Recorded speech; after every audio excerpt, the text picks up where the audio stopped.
राम राम। आ गए देव, अभी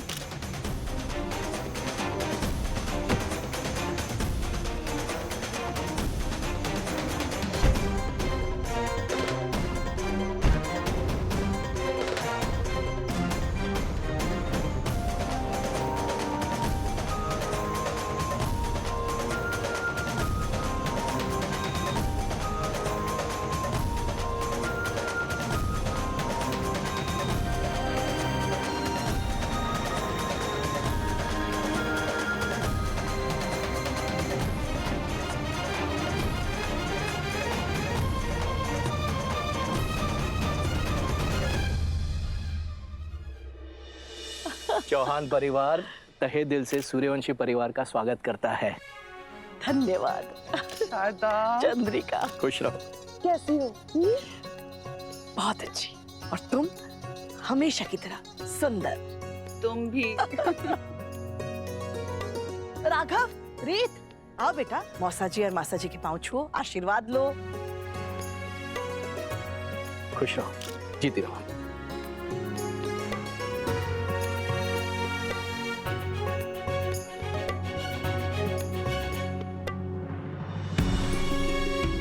जीती रहो, खुश रहो।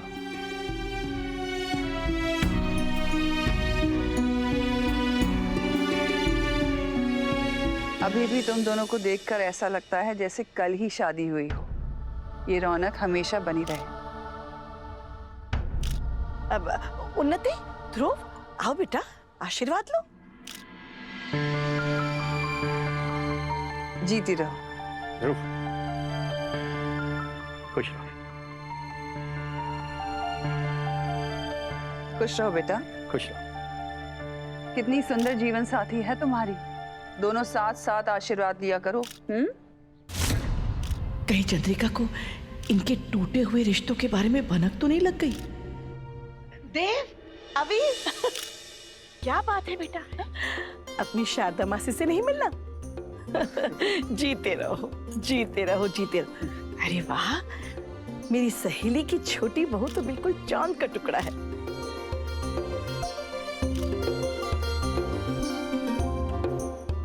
चांद का टुकड़ा तो अब उतरा है आसमान से।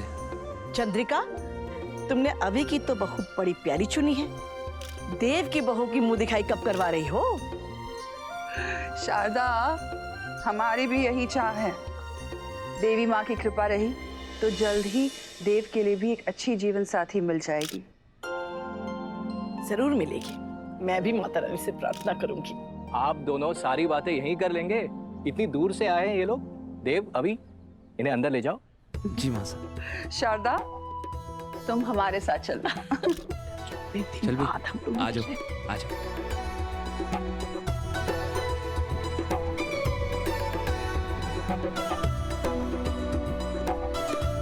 क्या बात है अभी, तुम्हारी बेटर हाफ तो तुम्हें काफी कॉम्प्लीमेंट करती है। और तुम्हारी सौंफ वाली चाय अभी आ जाएगी। चंद्रिका, पूरी दुनिया में तुम्हारा इतना नाम है, इतना रुतबा है, लेकिन तुम अब भी बिल्कुल वैसी की वैसी ही हो। घर में इतने नौकर चाकर हैं, लेकिन मेरे लिए तुम सब कुछ खुद कर रही हो। क्योंकि शारदा, दोस्ती एक ऐसा रिश्ता है जिसे हम खुद चुनते हैं। रुतबा, पैसा, नाम, शोहरत तो कोई भी कमा सकता है, लेकिन सच्ची दोस्ती सिर्फ नसीब वालों को मिलती है। तुमने बिल्कुल सही कहा। बाकी सब कहाँ हैं? प्रतीक, दिव्या, पूनम, वो लोग नहीं आए? हम लोग सब साथ में ही आ रहे थे चंद्रिका, लेकिन अचानक रास्ते में ना प्रतीक की तबीयत खराब हो गई, तो तुम्हारी जीजा जी, दिव्या, पूनम सब घर पे ही रुक गए। हम बहुत मिस करेंगे तीनों को। खैर, तुम फ्रेश होकर तैयार हो जाओ, और किसी भी चीज की जरूरत हो, इस ड्रॉअर में रिमोट बेल है, बस बटन दबा देना। और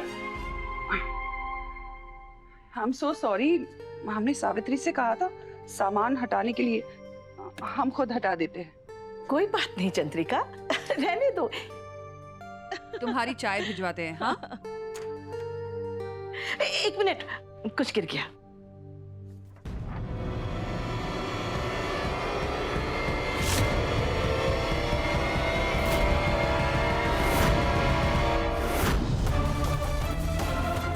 नीता चावला की फोटो? चंद्रिका, तुमने अभी तक ये फोटो संभाल कर रखी है?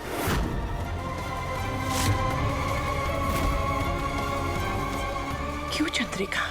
कुछ निशानियों को साथ रखना जरूरी होता है शारदा, ताकि ये एहसास हमेशा जिंदा रहे कि हमने उनसे धोखा खाया जो हमारे सबसे ज्यादा करीब थे। कितनी गहरी दोस्ती थी हम तीनों की, लेकिन इसने पल भर में उस पर पानी फेर दिया। हम इसे कभी माफ नहीं कर पाएंगे। लेकिन शायद तुम ठीक कह रही हो, इस घाव को और जिंदा रखा तो ये नासूर बन जाएगा।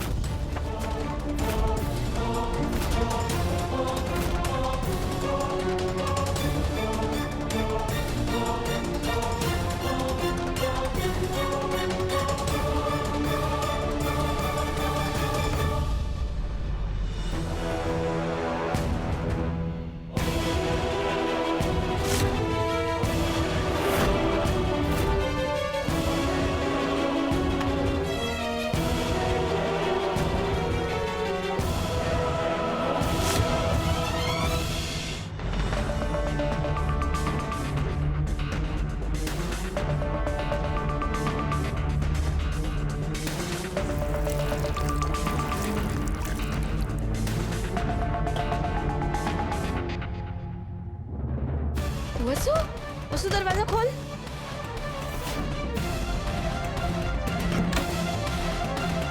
वसु, सारे मेहमान आ गए, छूटा कि नहीं है? देखो ना बुआ, ये तो साफ ही ना हो रहा है। तू फिक्र मत कर, साफ हो जाएगा, पानी डाल। बुआ, मैंने इतनी कोशिश कर ली, ये तो अब निकल ही ना रहा है।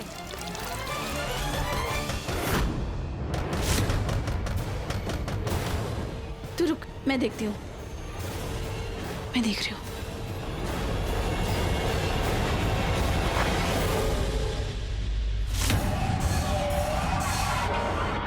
सावित्री मासी, वो ये स्टूपिड शादी के फंक्शन से ना मेरा हाथ दर्द हो गया है। आप मेरे लिए एक ब्लैक कॉफी बना देंगी?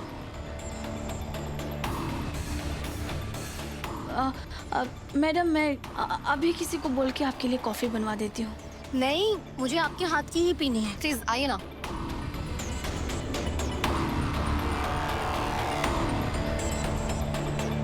मासी आइए ना, आइए मासी। दुल्हनिया, थारे मेहंदी की फंक्शन के लिए हम सब कब से गुलाबी रंग के कपड़ों में तैयार खड़े हैं, और थारे देवी हुकुम के वो खास मेहमान वो भी ग्वालियर से आ चुके हैं। फिर भी अभी भी तू नौकरानी की तरह घूम रही है। जा जा जल्दी जा, कपड़े बदल कर आ जा। और हाँ, 10 मिनट में थारे को यहाँ ऊपर लेने के लिए मैं किसी ने भेजूंगी। अब आवेगा मजा, जब इस दुल्हनिया के गाल पर भाभी सा का जोरदार थप्पड़ पड़ेगा और उसकी गूंज उदयपुर से लेके ग्वालियर तक सुनाई देवेगी। आई होप आप दोनों को आने में कोई प्रॉब्लम नहीं हुई होगी। नहीं नहीं, बिल्कुल नहीं। परफेक्ट। Thank you. आप दोनों थोड़ा आराम कर लीजिए, फिर नीचे फंक्शन में मिलते हैं। Okay, I'll see you. Thank you. मैं कपड़े प्रेस कर रही हूँ। बस करो रीत। और कितना करोगी तुम मेरे लिए? कपड़े ही तो प्रेस कर रही हूँ, अपने कर रही हूँ, साथ में आपके भी हो जाएंगे। इसमें कौन सी बड़ी बात है? तो मुझसे गुस्सा नहीं हो क्या? और हो तो दिख क्यों नहीं रही? मम्मी कहती है मुस्कुराने का ऐसा हुनर है मेरे पास कि मेरी उदासी किसी को दिखती ही नहीं। और मैं आपसे गुस्सा क्यों होंगी? हम पति पत्नी तो कभी थे ही नहीं, बस दोस्त थे, और अब भी है। तो दोस्ती के नाते मुझे ये करने दीजिए। छोड़ो रीत, मैं कर लूंगा। मैंने कहा राघव, मैं कर लूंगी। मैंने कहा ना, मैं कर लूंगा। राघव छोड़िए, मैं कर लूंगी। रीत छोड़ो। राघव छोड़िए।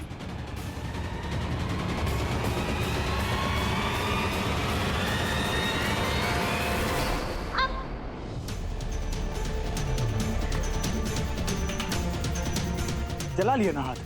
मैंने कहा था ना तुम्हें मैं कर लेता हूँ, लेकिन नहीं, कोई भी काम आँख खोल के करना ही नहीं है। अब चुपचाप यहाँ खड़े रहो।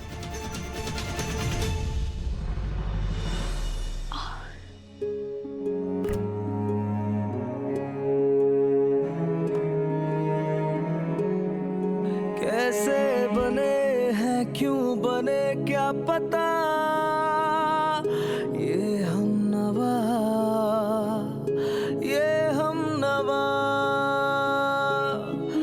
मुमकिन है आगे राघव माय पीच। जुड़ जाए धागे, दिल के बदले दिल मिले या फिर कोई गम मिले, प्यार मिले यूं ही जैसे जाने जाने हम मिले। ए छोरी, पहले हमारे को मेहंदी लगेगी। ओके।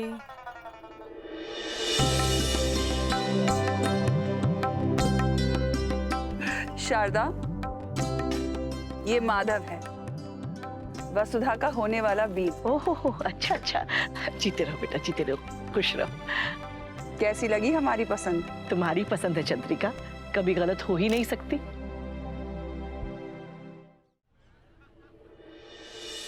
गुड। चंद्रिका, जरा सुनना। हम अभी आए।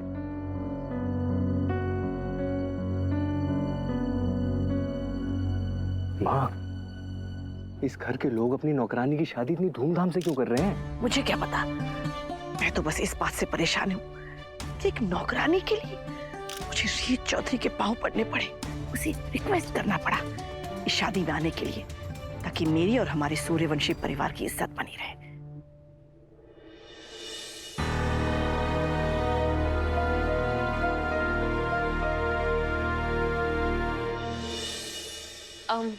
मैं पहना देती।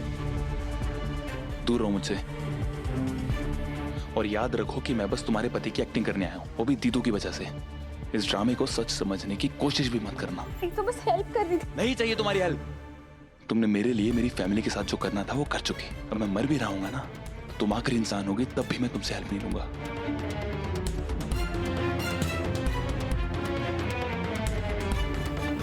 मुंह तो खराब कर चुके हो ध्रुव, कम से कम मेरा मेकअप तो ना खराब हो।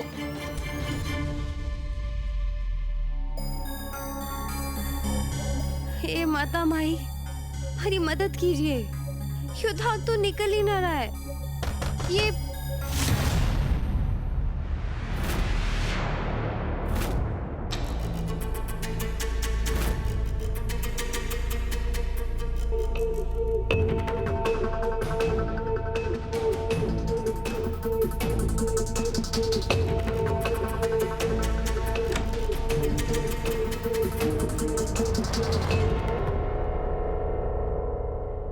वासु, रीत भाई साहब, आप यहाँ?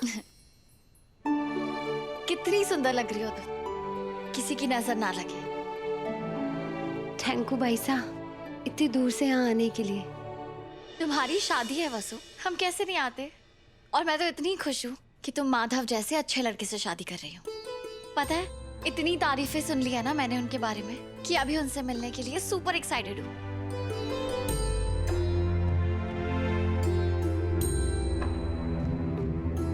पर ये क्या,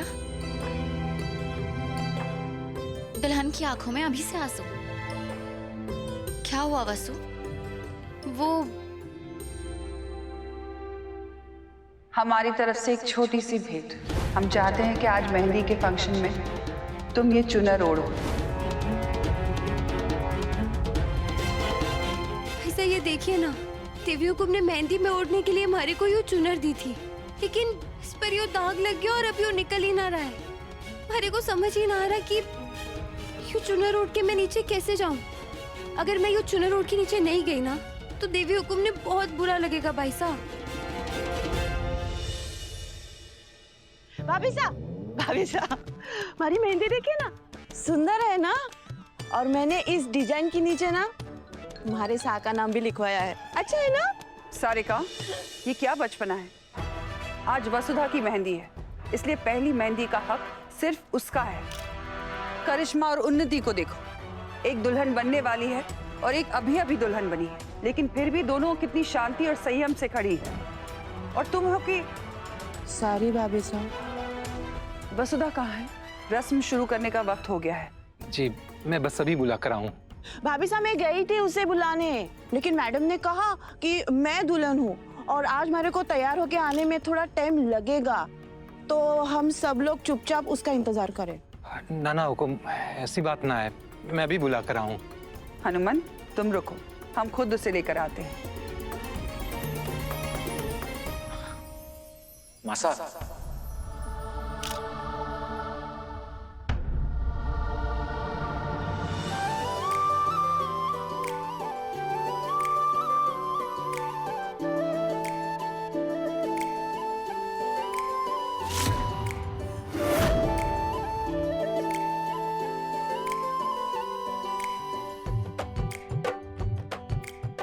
उन्नति बिटिया, तुम भी जाओ।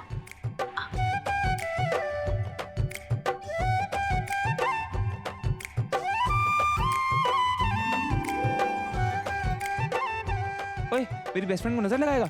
हट।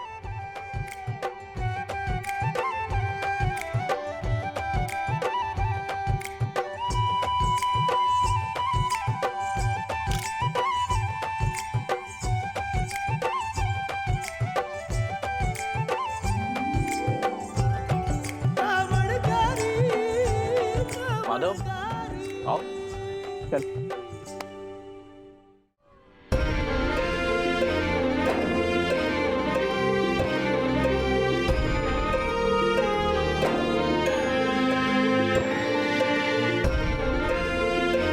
वसु, हमें इस बात की तो खुशी है ही कि तुम्हें इतना अच्छा केयरिंग पार्टनर मिला है। अब टाइम आ गया है बीते कल को बुलाकर एक नई शुरुआत करने का।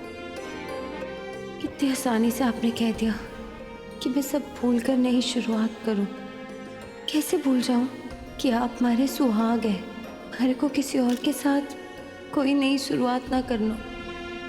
वैसे मुझे ना इन दोनों की जोड़ी देख करके ये तो यकीन हो गया कि जोड़ियां भगवान ना ऊपर से बना करके भेजता है, तभी आपको ना आपका लाइफ पार्टनर कभी भी कहीं भी किसी भी रूप में मिल सकता है। I mean look at Basu and Madhav, कुछ समय पहले तक एक दूसरे को जानते तक नहीं थे और आज देखो देखो इसे कैसे शर्मा रहा है। इतनी लाल तो हमारी दुल्हन की मेहंदी नहीं रचेगी जितना खुशी से और शर्म से लाल हमारा दूल्हा हो रखा है।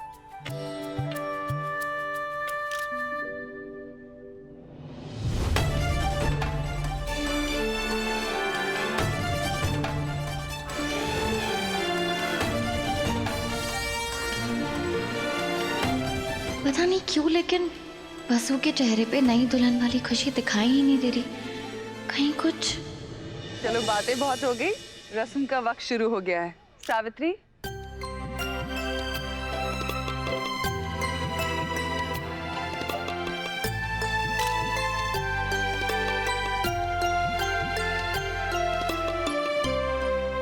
हनुमंत, आज तुम्हारी बेटी की शादी की पहली रस्म है, इसलिए आरती का पहला हक तुम्हारा होना चाहिए। नहीं हुकुम, आज तो माँ का दिन हो गया है। माँ लाड से आरती उतारती है और इस मान का हक सिर्फ आपको है।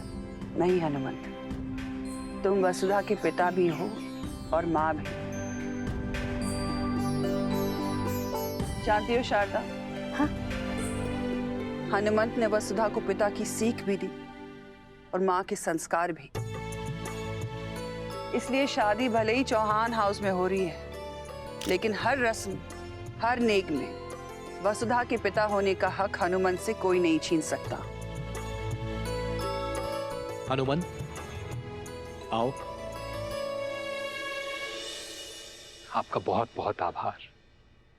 हम बहुत भाग्यशाली हैं हुकुम, जो हमारे सर पर आपका साया है।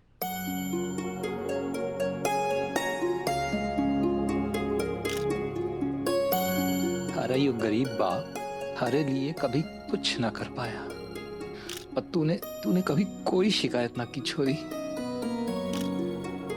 आज थारी जिंदगी का सूर्योदय होने को है, हमेशा खुश रहना।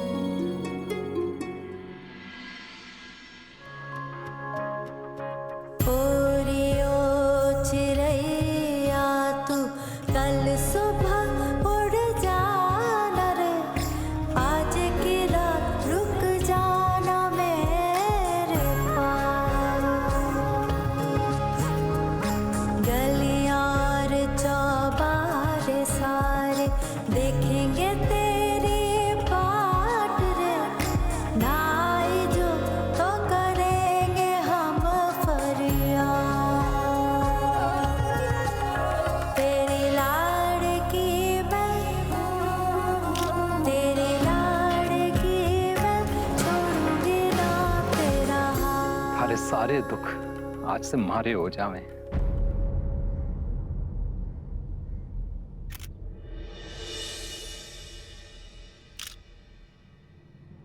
शारदा, वसुधा, ये हमारी पुरानी और पक्की सहेली है शारदा।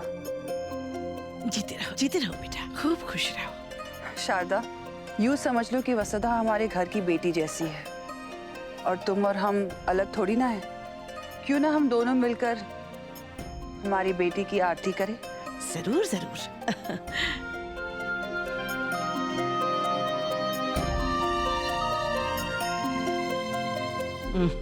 एक नौकरानी को इतना लाड़। सारिका, तुम भी आओ। सभी सुहागने होने वाली दुल्हन की आरती करेंगी। भाभी साहब, हमारे हाथ में मेहंदी लगी है, मैं ना कर पाऊंगी। रीत बेटा, तुम आओ।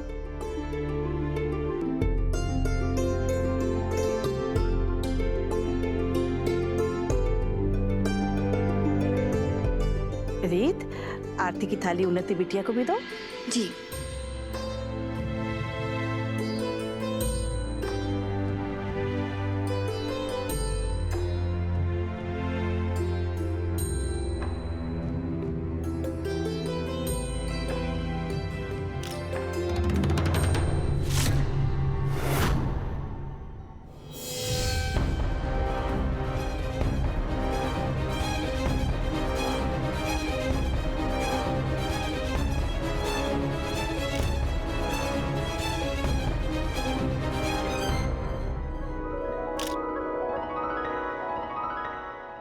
भाभी साहब ने गौर कैसे ना किया कि इस नौकरानी ने उनकी दी हुई चुनर ना पहने। ये नौकरानी जितनी दिखती है ना, उससे कई ज्यादा स्मार्ट है। जरा इसके चूनर की कारीगरी तो देखो। चूनर वही है सासू माँ वाले, बस इस पर उसने मेहंदी का रंग चढ़ा दिया है। Bloody smart. थोड़ी बड़ी हो, वाकई ब्लडी स्मार्ट। आप लोग आइए और वसुधा को मेहंदी लगाना शुरू कर दीजिए। रीत बेटा, उन्नति, करिश्मा, तुम लोग भी मेहंदी लगवाओ। उन्नति बिटिया, यहाँ आकर बैठो तुम। हाँ जी। जितने कुंवारे दिन बचे हैं ना, एंजॉय कर ले। क्यों भाई, तू शादी एंजॉय नहीं कर रहा क्या?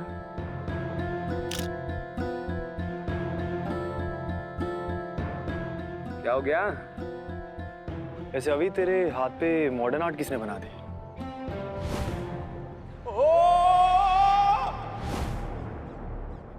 ये यार जब बनवाया था तो डिजाइन तो बहुत ही शानदार बना था, लेकिन फिर पता नहीं कहां से खिसियानी बिल्ली आ गई और उसने पंजा मार दिया। वैसे बिल्ली तो काफी खतरनाक लग रही है। चोट तो नहीं लगी ना तुझे? नहीं दादा, बचाव हो गया, लेकिन आप लोग बच के, क्योंकि क्या है ना, ये खिसियानी बिल्ली बहुत ही खतरनाक है और खुलेआम घर में घूम रही है। पता नहीं कब आप लोगों पे अटैक कर दे। अच्छा,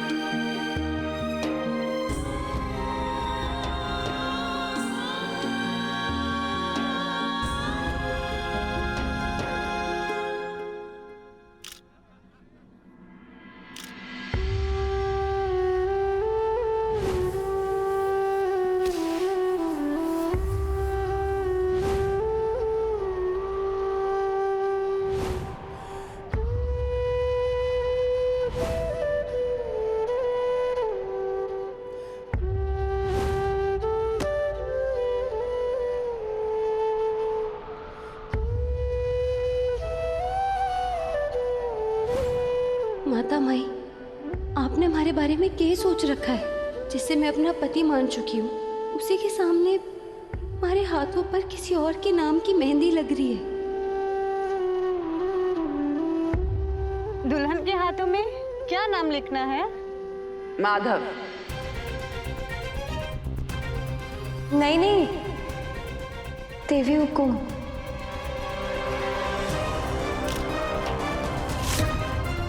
नहीं वसुधा, दुल्हन के हाथ पर पति का नाम लिखा जाता है।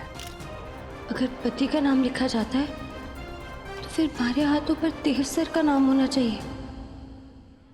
मैं किसी और का नाम न लिखने दूंगी। देवी हुकुम, मैं आपको अपना सब कुछ मानती हूँ। एक दुल्हन की इच्छा है कि उसके हाथ पर आपका नाम लिखा जाए। क्या आप एक दुल्हन की इच्छा पूरी ना करेंगी?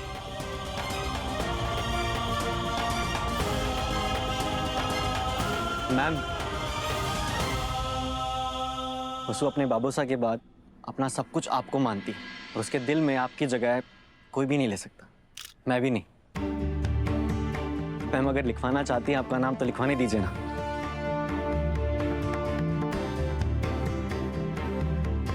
ठीक है।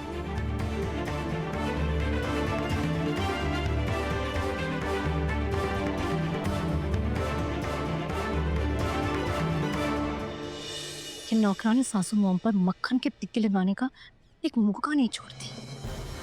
चुनरी बचा ले और नंबर से बढ़ा ले, किसी को कानू खान खबर भी नहीं देती। कोई बात ना, हम दोनों है ना, अभी इसकी राज पर से पर्दा उठा लेते हो। भाभी साहब, आप हमेशा कहती थी ना कि आपको झूठ और फरेब बिल्कुल बर्दाश्त ना हुआ है। हमारे अपने देव ने आपसे एक जरा सा झूठ बोला था तो आपने उसे कितनी बड़ी सजा सुना दी थी, तो क्या आज आप इस नौकरानी से कुछ ना कहेंगी? सारिका, सोच समझ कर बात करो, यहाँ शुभ काम हो रहा है। तुम उठ जा, उठ जल्दी से।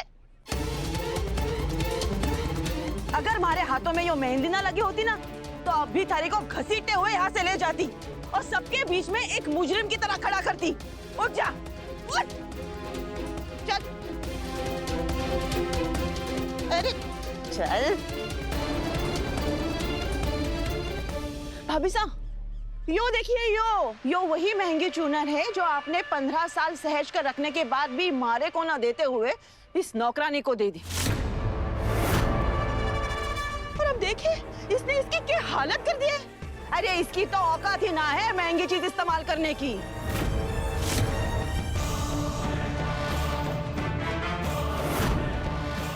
भाभी साहब, पहले तो इसने आपकी वो चुनर खराब कर दी, उसके बाद चुपचाप बिना किसी को बताए इसकी सूरत ही बदल दी। तो यो आपके साथ धोखा हुआ कि ना हुआ ना? भाभी साहब, आज तो मैं इसे ना छोड़ने वाली हूँ। देवी हुकुम, हमारे को माफ करना, लेकिन हमारे को ना पता ये चुनर कैसे खराब हो गई। इस चुनर पर इतना बड़ा दाग लगा था, मैं सोचा अगर ये चुनर में पहन के नीचे आई तो आपका अपमान होगा, इसलिए मैंने इसे ठीक करने की कोशिश की। हमारा आपको ठगने का कोई इरादा ना था देवी हुकुम, यकीन कीजिए। थारी यो नौटंकी है ना, बंद कर दो। हमारे को पहले यो बता कि आखिर इस चुनर पर मेहंदी गिरी कैसे? बता दे कैसे गिरी।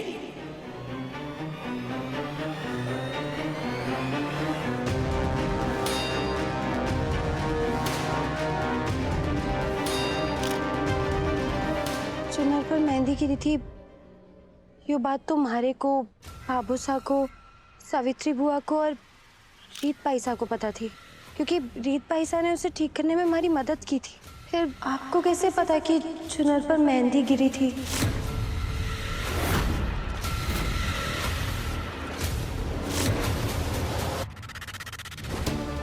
रीत भाई साहब, मैं देवी हुकुम की चुनर उड़े बगैर नीचे नहीं जाऊंगी। अब वसु, तुम टेंशन मत लो। मुझे ये बताओ, कभी गलती से तुमने सफेद कपड़ों के साथ रंग छोड़ने वाले कपड़े धोए हैं? हाँ, एक बार हमारी से गलती हो गई थी। बाबूसा की वर्दी की कमीज नीली हो गई थी। फिर तुमने उस नीली कमीज की पैंट के साथ क्या किया? करना क्या था, उस जोड़े की पैंट को भी मैंने उन्हीं कपड़ों के साथ धो दिया, वो भी नीली हो गई। अब बाबूसा उसे आराम से घर में पहन लेते हैं। देखा, इसका सॉल्यूशन तो तुम्हारे पास ही है।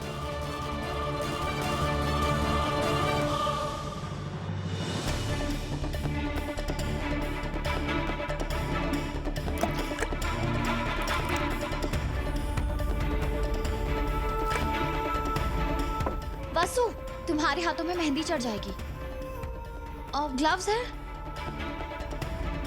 पन्नी कुछ भी? हाँ, 1 मिनट।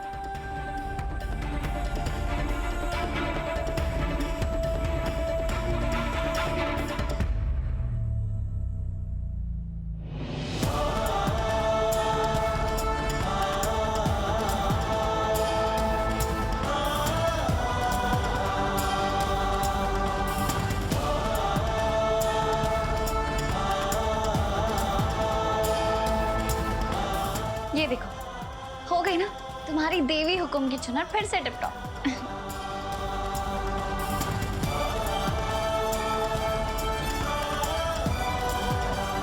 वासु, चुनर का रंग जरूरी नहीं, उससे हमारे क्या भाव जुड़े हैं वो जरूरी है। चलिए।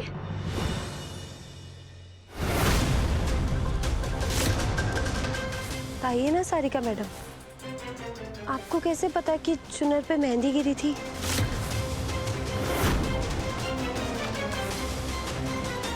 इस आग में तो बाद में भी घी डाला जा सकता था। गॉड नोस इस डफर को किस बात की जल्दी थी। अब झेल। भाभी साहब, आप ना इस छोरी के बातों में मत आइएगा। ये बड़ी तेज छोरी है, शायद इसी ने कुछ। सारिका, हमें अच्छी तरह से पता है कि हमारे परिवार में कौन कैसा है। तुम्हें हमें समझाने की जरूरत नहीं है। हम सब समझ गए हैं कि चुनर तुमने खराब किया था। अब हम तुम्हें इसकी सजा जरूर देंगे। हमने हमेशा परिवार की गलतियों को अकेले में सुधारने की कोशिश की है, लेकिन आज तुमने मर्यादा की सीमा लांघी है। सारे मेहमानों के सामने दुल्हन पर झूठा इल्जाम लगाया है, इसलिए सुनवाई भी सारे मेहमानों के सामने ही होगी। सारिका, तुमसे गलती नहीं पाप हुआ है, और इसका प्रायश्चित भी तुम सबके सामने करोगी। तुम्हें खुद को खुद ही सजा देनी होगी। अपने हाथों से तुम्हें खुद को थप्पड़ मारना होगा सारिका।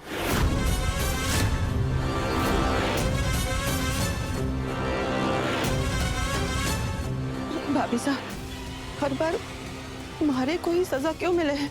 क्योंकि गलती करने के बाद भी तुम सुधरती नहीं हो। अनजाने में की हुई गलती फिर भी माफ की जा सकती है, लेकिन तुमने ये गलती जानबूझकर की है, इसलिए इसकी कोई माफी नहीं है।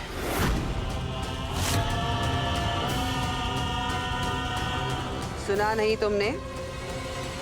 खुद को थप्पड़ मारो सारिका।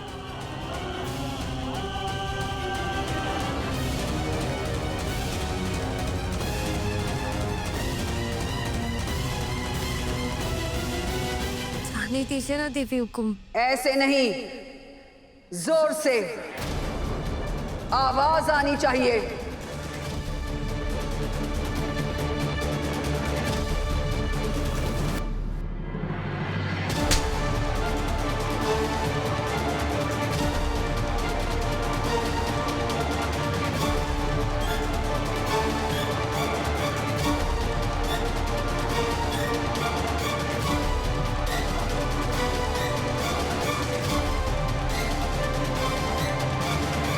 हर सुबह आईने में अपनी शक्ल देखते वक्त ये निशान तुम्हें याद दिलाएगा कि आईना तुम्हें ऐसी घटिया हरकत नहीं करनी है।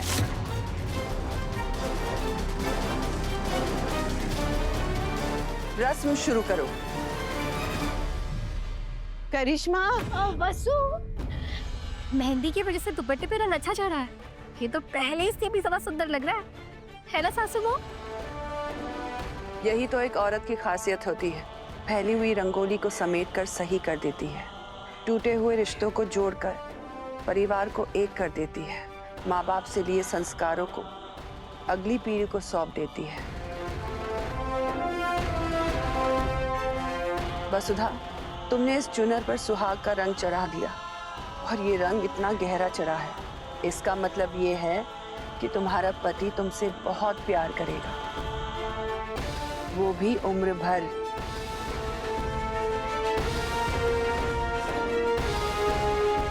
वसुधा, हमें ये देखकर बेहद खुशी होती है कि हर परिस्थिति को तुम शांत होकर हैंडल करती हो। बैठो। वसुधा की मेहंदी पूरी करो।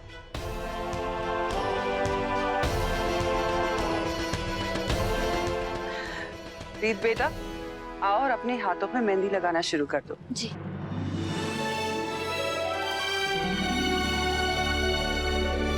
सुनो, रीत के हाथों पे राघव का नाम लिखना।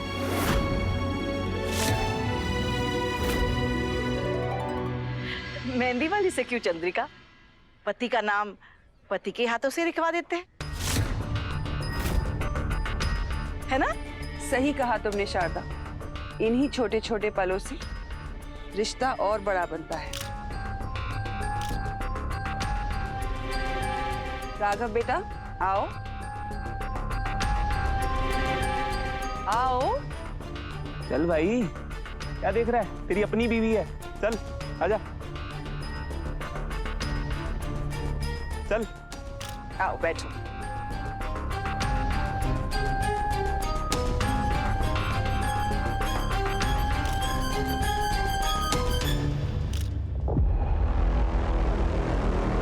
चंद्रिका मासी, इसे तो ध्रुव को भी मेहंदी से अपना नाम लिखना चाहिए ना मेरे हाथों पे।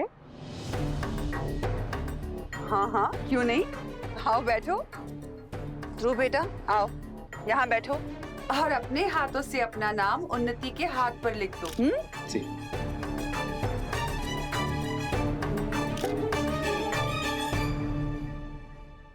चंद्रिका आओ, हम भी तो मेहंदी लगवाएं।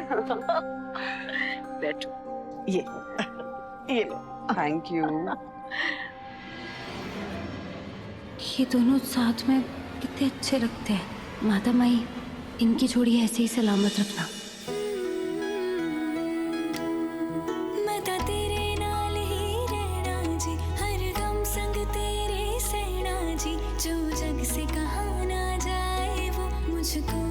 तुझसे कहना जी।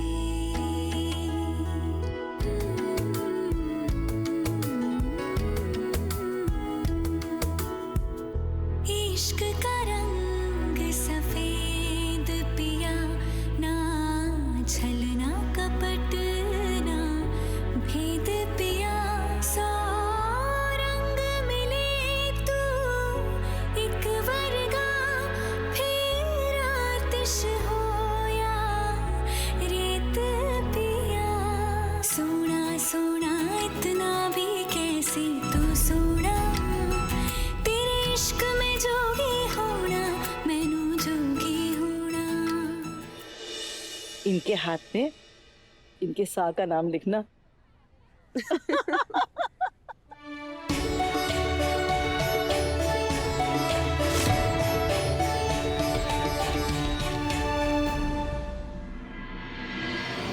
मारे को कुछ भी करके माधव जी ने सच बताना होगा, लेकिन कैसे बताऊं?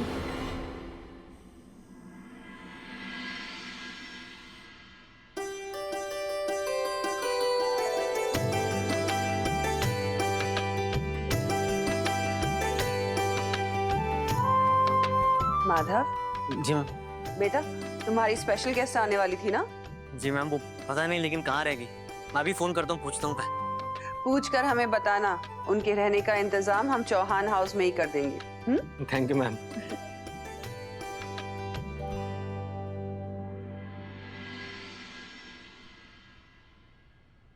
हेलो मैम, कहाँ रह गए आप? हाँ माधव, मैं मेहंदी के फंक्शन के लिए पहुंचने ही वाली थी, पर मेरी फ्लाइट मिस हो गई। पर डोंट वरी, मैं दूसरे फंक्शन तक जरूर पहुंच जाऊंगी। मैम पक्का आएंगी लेकिन आप? डोंट वरी, मैं भी ये शादी किसी भी कीमत पर मिस नहीं करना चाहती। मैं जरूर आऊंगी। Thank you ma'am. दूल्हे राजा, पता नहीं उन्होंने खाना खाया होगा या नहीं।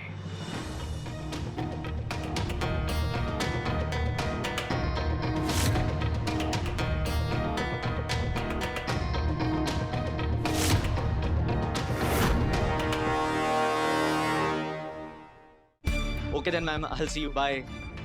अरे दूल्हे राजा, यहाँ क्या कर रहे हो? चलिए खाना खाते हैं। जी, वैसे किससे बात कर रहे थे? मेरी सबसे स्पेशल गेस्ट है, बस वो आने ही वाली है।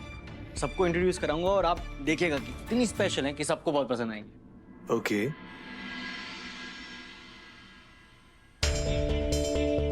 मैं माधव जी से बात करने का मौका कैसे ढूंढूं? कल संगीत है, चाहे कुछ भी हो जावे, मेरे को माधव जी ने देव सर और अपनी सच्चाई बतानी ही होगी।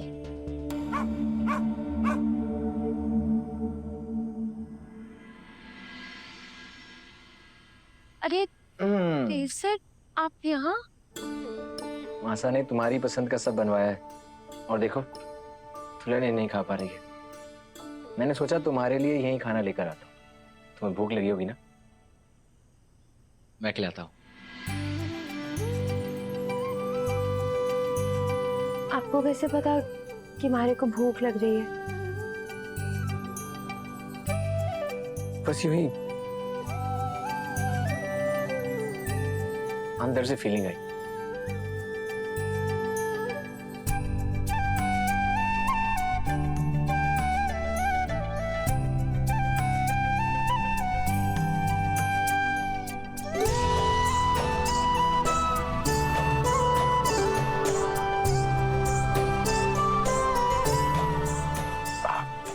एक मिनट।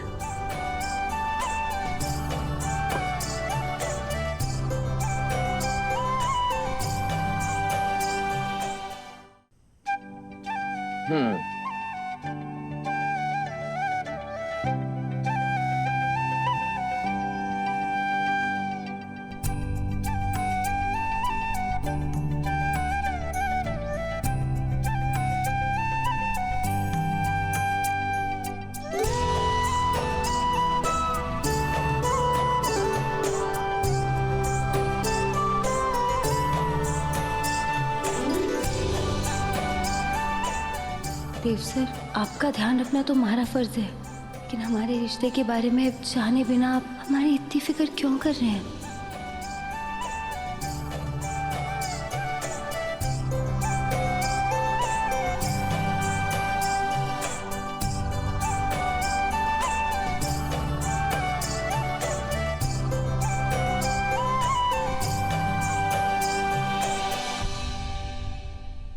कुछ बोलना था? बहुत कुछ बोलना है देव सर। मसूब, तुम्हें पता है ना, तुम मुझे कभी भी कुछ भी बोल सकती हो। काश यूं इतना आसान होता। मेरे पास सुपर पावर होनी चाहिए थी, जिसकी मदद से मैं लोगों की आंखें देखकर उनका मन पढ़ सकता। काश आपके पास ये जादू होता। अब मैं जाऊं?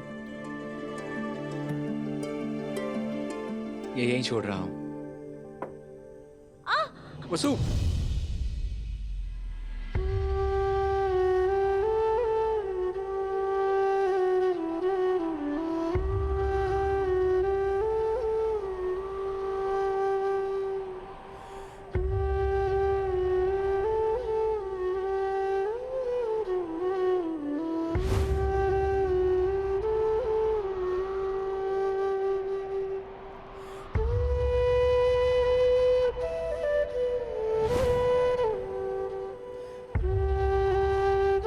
इसी वजह से तुम्हारी मेहंदी खराब हो गई। आपकी वजह से हमारी मेहंदी संवर गई देव सर। मैं चलता हूँ। देव सर, हमारा तो पूरा जीवन आपके रंग में रंगा है, ऐसा रंग जो कभी ना उतरने वाला।